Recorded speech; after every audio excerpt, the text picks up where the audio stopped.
ita sallah tana da abubuwa masu girma a kanta, domin Allah subhanahu wataala in baka duba zamu ga cewa ba a ma ba da sallah a nan ba sai da aka je har sai da Allah subhanahu wataala ya kira manzon Allah Isra'il Mi'raji, sannan aka ba da sallah, aka faɗa mai ma'ana Allah subhanahu wataala ya ba da salloli guda 5 da yawa ce aka danga ragewa har ta dawo ma'ana 5 ta dawo. Misali zamu iya cewa subahi, azhar, la'asar, magariba, isha'i.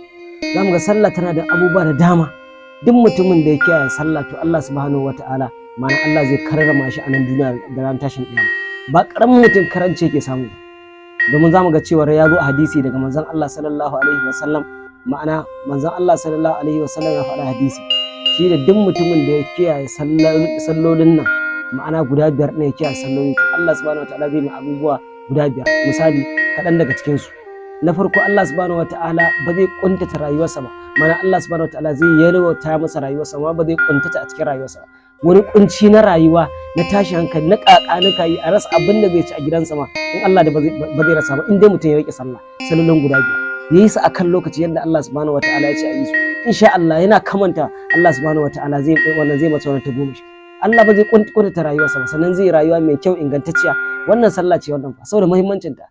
Sannan kuma muka duba zamu ga cewa sai magana ta biyu kuma, duk mutumin da yake sallah akan lokaci yana yin ta, manzo Allah sallallahu alaihi wasallam ya faɗa idan mutum ya rasu Allah subhanahu wataala zai kare shi daga azabar kabari, ma'ana irin azabar kabari, kuncin kabari, duhun kabari da firgicin kabarin nan da dukkan wani razani na kabari, razani munkar wa nakir, duk Allah subhanahu wataala zai kare mutum. Allah subhanahu wataala zai sa mutum ya kwanta a kabarin sa lafiya ba tare da wani azaba ba. Zamu ga cewa ba tare da azaba ba, zamu ga babu abin da yake daga cikin wannan sai kai kake a sallah, Allah subhanahu wataala zai kare ka daga wannan azabar kabari.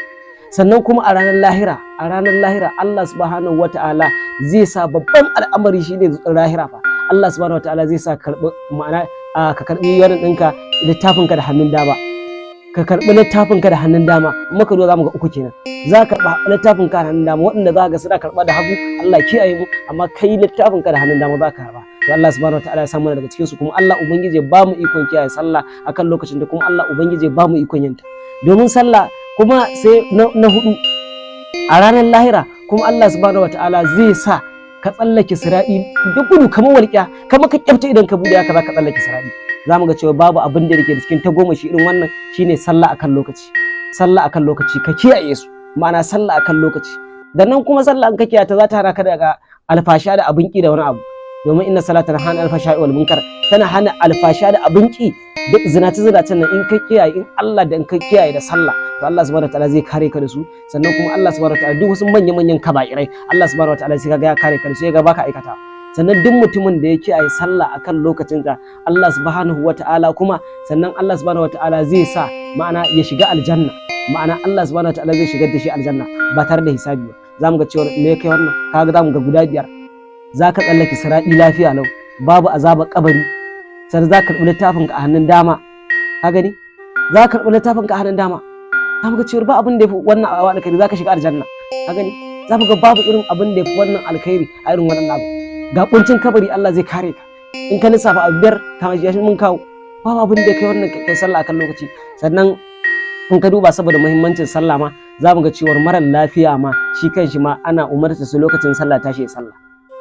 Idan kuma ba zai iya alwala ba yayi alwalan sallan da zai to sai a sashi ya taimama, sai a kai akwai lokacin da ma sai dai ringa ma nuni ma ya sashi nuni yana cikin hankalinsa. Zamu ga cewa kuma idan baka da lafiya misali kamar hankalinka ba tare da kai, to shi kuma wannan babu alƙalami akan ka ba ga sallah, amma kan hankalinka yana dawa jikinka to dole ka yi sallan in dai ka san me kake. Ita sallah tana da matukar muhimmanci, wato na tuna akwai wani abu da ya faru a wani gari wata amarya da aka daura aure, ba Najeriya bane a wata ƙasa ne. Zamu ga cewa ƙasashen duniya suna da matukar kashe ma'ana 'yan matan su kuɗi wajen da za a yi daurin aure. In aka daura aure irin makeup din nan, irin manyan kuɗaɗe da ake kashewa wajen daura auren nan. Shikenan wannan baiwa Allah nan da tashi ta aurar da yarta, ranar da aka daura aure iya an yi makeup, an kashe manyan kuɗaɗe. Wata ƙasa ce ba Najeriya bane kamar yadda muka faɗa, an kashe kuɗaɗe sosai kwarai da gaske a wajen makeup din nan. An ci an sha an yi komai da komai, gashi nan an yi taro mai yawa. Shikenan sai mata nan tana tashi, shikenan ba an gan makeup din nan sai lokacin sallah yarinyar nan ta ce mahaifiyarta za ta je sallah. da ta ce za ta je ta sallah sai mahaifiyar tana buɗe baki ta ce ba ta ta je ta sallan nan ba. Ya za a yi ta ce za ta yi sallah, an riga an kashe waɗannan maƙudan kuɗaɗe an kashe shi, kuma ta ce ta ce ta yi sallah.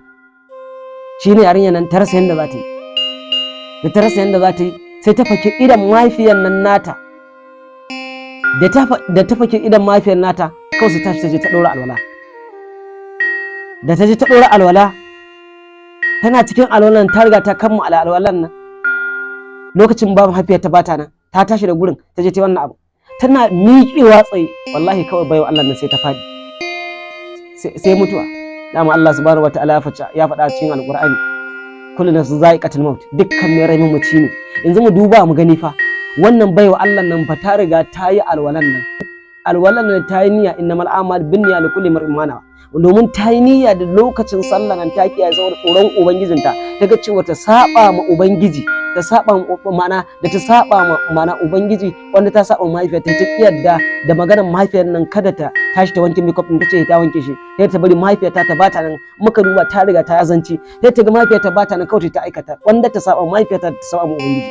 Mun ga cewa wannan baiwa Allah ana mata kyawun zato, domin kalubale ne fa a garin iyaye masu irin aikata wanda musulmai ma baki daya, da maza gaba daya, mata da maza, lokacin sallah a tashi ayi sallah. Domin wannan baiwa Allah ke ganin ta, kada ka manta ba a taba sanin da cewar a lokacin za ta rasu ba, amma ashe Allah subhanahu wataala ya kaddara lalle wannan ranar ba ta wuce ranar nan ba, ta tashi ta je ta yi sallar nan. Kuma kada ka manta ta tashi, duk mutumin wajen shahada kusan nawa ne akan ta, za ka duba kusan wajen shahada 2 ne zuwa 3, domin duk mutumin da ya je alwala, misali ya je alwala, an ce duk mutumin da ya mutu da alwala mumini ne.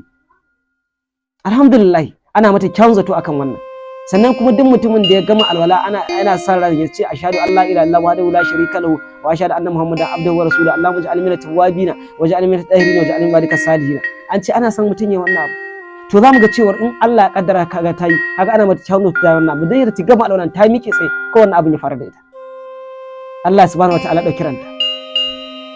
To za mu ga cewa isa sallah tana matuƙar amfani da matuƙar muhimmanci ya kasance a ce kullum ana yin ta kuma akan lokaci, kamar yadda Allah subhanahu wataala ya ce a yi ta. Wannan abin haka ya faru, abin da ya faru da amaryan nan kenan.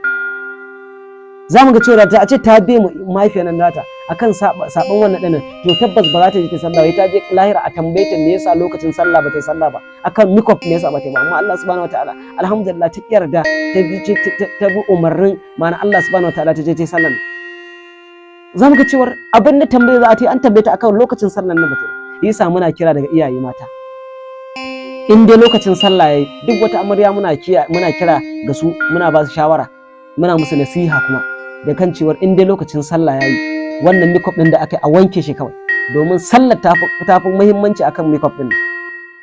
Sallar ta fi muhimmanci akan makeup din. Kuma kada ki manta, duk ko baki wanke shi ba, dole ne akwai lokacin da za a zo za a wanke shi da makeup din.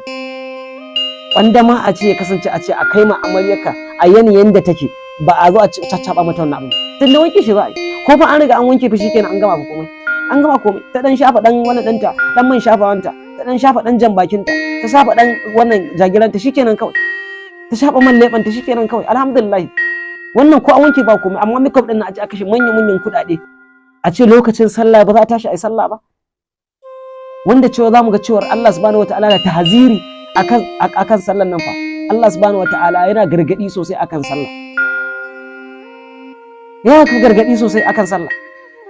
Zamu ga cewar wanda ma fa yake tariku sallah, wanda ma yake barin sallah, akwai abubuwa da dama wanda suke akan sa ba, wanda wani hadisin muka duba a cikin wasu littafin, wani littafin ma ya kawo abinci ma ba za ka ci da shi ba, wanda yake tariku sallah, wanda yake barin sallah, in ba da lafiya ba za ka je gaishe da shi ba, ba za ka zauna da shi kai fira ba, ba za ka zauna kai fira da shi ba. To isa ana so lokacin sallah ya kawo da an kira sallah mutum ya je ya sallah. Isa sallah tana da matukar muhimmanci ko a lahira. Manzo Allah sallallahu alaihi wasallam ya faɗa a hadisi, sallah idan lokacin ta yayi sallah, idan aka yi sallah ka zo ranar lahira, abinda za a fara aunawa shine sallah. Idan ta yi daidai to alhamdulillah ana ma kyan, to insha Allah zaka wuce, zaka tsallake. Amma in dai aka samu nakasa akan sallah, to gaskiya to sai dai Allah ce subhanallah, kawai dai a ce subhanallah, kawai abin da ya ce inna lillahi wa inna ilaihi raji'un. Domin amma in Allah ta muke ka sallah ta kyau, to insha Allah ana sa ran da izinin Allah subhanahu wataala komai ma zai wuce, kuma zaka wuce izinin Allah.